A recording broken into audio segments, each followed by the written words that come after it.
Praise the Lord. सुबह की प्रार्थना में मैं आप सबों को स्वागत करता हूं और आज के मनन के लिए हम देखेंगे भजन संहिता उसका चैप्टर 32 और वर्स 1 और 2 को। क्या ही धन्य है वह जिसका अपराध क्षमा किया गया और जिसका पाप ढापा गया हो। क्या ही धन्य है वह मनुष्य जिसके अधर्म का यहोवा लिखा ना ले और जिसकी आत्मा में कपट ना हो। बहुत ज़रूरी ये है इस वचन को जानना, क्योंकि जब प्रभु यीशु मसीह क्रूस पर चढ़ा, वो क्रूस पर किस लिए चढ़ा, क्यों मरा, उसका खून क्यों बहाया गया। बहुत से कम लोग ऐसे हैं जो इन बातों को वो समझते हैं और जानते हैं। और जो मसीह भाई बहन हैं उनमें भी पाया जाता है कि वे लोग सिर्फ इन बातों को नहीं समझते, इन बातों को, गहरी बातों को उन पर प्रकट नहीं किया गया कि वे सुने होंगे, लेकिन फिर से परमेश्वर चाहता है कि इस वचन को आज जो परमेश्वर इस वचन के जरिए से आपसे बातें करना चाहता है कि आप उस क्रूस की मृत्यु के और प्रभु यीशु मसीह की लहू को समझें। जैसे कि वचन क्या कहता है कि धन्य है वह जिसका अपराध क्षमा किया गया और जिसका पाप ढापा गया हो। एक मनुष्य प्रभु को विश्वास करता है, किस लिए? कई लोग चंगाई पाने के लिए विश्वास करते हैं, कई लोग उसको उद्धारकर्ता के लिए रूप में विश्वास करते हैं, कई लोग जो पापों के लिए, मेरे पापों के लिए गाड़ा गया, मारा गया और तीसरे दिन जी उठा, इसलिए वो विश्वास करते हैं। और मूल कारण ये होना चाहिए कि वो आपके पाप के लिए वो गाड़ा गया, मारा गया और जी उठा। वो उद्धार करता है। किससे उद्धार करता है? वो पाप से, मृत्यु से। वो आपकी उद्धार करेगा। कौन? प्रभु यीशु मसीह।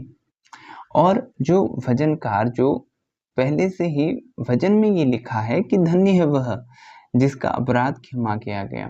एक व्यक्ति अगर वो जान लेता है कि मेरे अपराध के लिए प्रभु यीशु मसीह ने मारा और वो तीसरे दिन जी उठा, तो उसका अपराध परमेश्वर क्षमा करता है। उसका अपराध प्रभु यीशु मसीह ने चुका दिया। उसका पाप प्रभु यीशु मसीह ने उस क्रूस पर मूल्य चढ़ा दिए। वैसे व्यक्ति की बात हो रही है कि धन्य है वह, ब्लेसेड पीपल, जो ये बातों को समझे और जाने। अगर जो व्यक्ति ये बातों को जानता है, आप धन्य हैं। और बहुत से लोग हैं जो इन बातों को समझ नहीं पाते, नहीं जानते।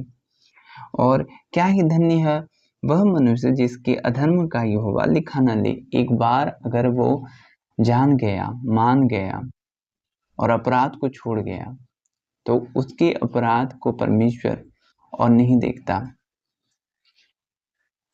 और इसका मतलब ये नहीं कि हम पाप करते जाएं, अधर्म करते जाएं, प्रभु की आज्ञा के उल्लंघन करते जाएं, ऐसा नहीं है। और जिसकी आत्मा में कपट ना हो, वो नहीं सोचेगा कि सांसारिक विषय को नहीं सोचेगा, जागतिक विषय को नहीं सोचेगा, वो दूसरे के प्रति नहीं कुड़कुड़ाएगा, वो आदमी खुद के अंदर में किसी के प्रति बुरा चाह नहीं रखेगा। प्रभु जो करता था, अपनी मुंह पर वो बोल देता था, लोगों के मुंह पर वो बोल देता था कि तू कपटी है। प्रभु अपनी बात को मन में नहीं छुपाता था, नहीं रखता था। इस्राएलियों को बोलता था, यहूदी लोगों को बोलता था, वो नहीं डरता था।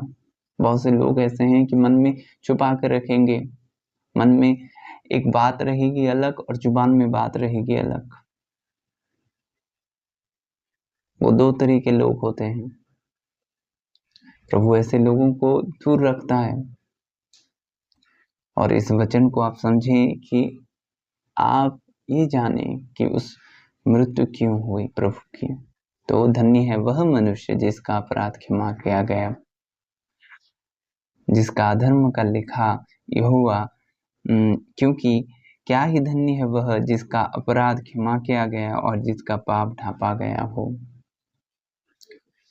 इस वचन को परमेश्वर चाहता है कि हम समझें और वो ब्लेसेड पीपल है, धन्य पीपल है। बहुत से भाई बहन है इस वचन को नहीं जानते, परमेश्वर के वचन को नहीं जानते और प्रभु यीशु मसीह के क्रूस को नहीं जानते, उसके लहू को नहीं जानते और पाप करते रहते हैं। हमारा अपराध क्षमा किया गया है, हमारा पाप ढापा गया है उस क्रूस पर, उसने मूल्य चुका दिया प्रभु यीशु मसीह ने। प्रभु इस वचन पर आपको आशीष करें, आमीन। अभी प्रार्थना का समय है, मैं आपके लिए प्रार्थना करूंगा। पिता, मैं आपके लोगों के लिए दुआ करता हूँ खुदावंद। हे प्यारे प्रभु जी, आपके करीब होने में आप अनुग्रह करें खुदा। प्यारे प्रभु, जिन पापों से आपने खुदावंद आपके पुत्र के जरिया से प्रभु ने छुटकारा दिया है खुदा, वो पाप उनमें राज्य ना करे खुदावंद। पाप से बचाएं खुदा, प्रभु जी बुराई से बचाएं खुदा। प्रभु जी आपकी बेहतर जीवन की ओर ले चलें खुदावंद। प्रभु जी आपकी बड़ी अनुग्रह आपके लोगों के जीवन पर हो खुदावंद। आप छू ले पवित्र आत्मा, आप छू ले प्रभु जी। हर एक गंदी चीज उनके जीवन से दूर हो, हर एक बुराई उनके जीवन से दूर हो यीशु नाज़री के नाम से। प्यारे प्रभु, आप भले हैं, आपकी भलाई उनके जीवन पर हो खुदा, आपकी भलाई उनके जीवन पर हो खुदा, आपकी भलाई उनके जीवन पर हो खुदावंद। हे प्यारे प्रभु जी, जो लोग रोग से आक्रांत है यीशु के नाम से वे चंगे हो जाएं खुदावन। जो लोग मन से परेशान हैं उनके मन चंगे हो यीशु के नाम से। प्यारे प्रभु जी, आप छू लें, पवित्र आत्मा आप छू लें, आप बातें करें प्रभु, आप दिखाई दें खुदावन, आपके करीब ले चलें प्रभु जी। आपके लोगों को आपके पंखों तले प्रभु आप रखें खुदावंत। प्रभु जी, आप उस जीवन के स्वामी बने यीशु नाज़री के नाम में, आमीन। God bless you.